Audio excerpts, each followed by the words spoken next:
easiest and cheapest way to find your dream apartment in Chicago is to use a broker. You guys had a bunch of questions about using a broker to find a rental apartment. I'm gonna answer them so that I can hopefully help you guys find your dream apartment or make it at least a little bit easier, because finding an apartment is not easy. How is using a broker free? Nothing in life is completely free. Someone has to pay a broker to do their job.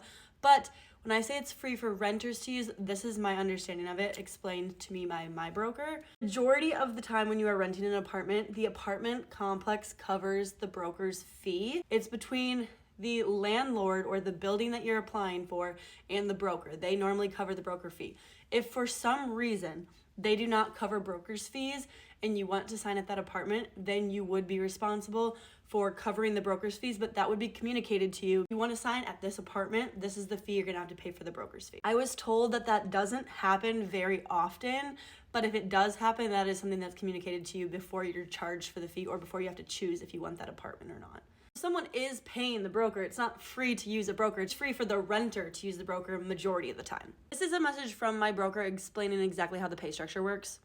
So that means that it doesn't have to be a fancy apartment to use a broker, but if you're working with smaller properties or smaller landlords, one of those situations where you might have to pay the broker's fee, but it really just depends on the landlords. You don't need to be signing out a fancy building just to use a broker. So their commission is based on the amount of rent your unit is. So as far as I'm aware, there is not like a cap on what you have to spend in rent to use a broker or anything like that. Choosing the right broker is extremely important. I've had a lot of people have stories of using bad brokers. And when I say bad brokers, I just mean very unhelpful brokers, which is kind of the whole point of why you're using them. And I don't know if it's just necessarily like maybe they have taken on a lot of people and they're just really busy and they don't have time to like focus on individual clients like that, or what the circumstance may be.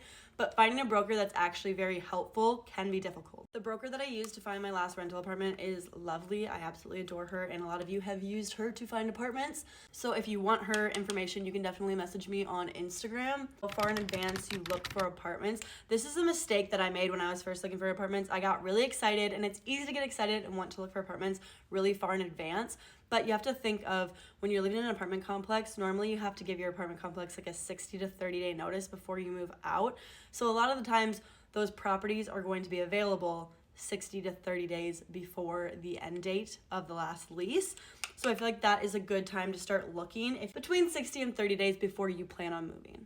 I now have experience renting and buying in Chicago, so if you have any interest in or questions about buying a condo in Chicago as well, I can answer those. Just feel free to leave them in the comments, or if you have any more questions about renting, let me know.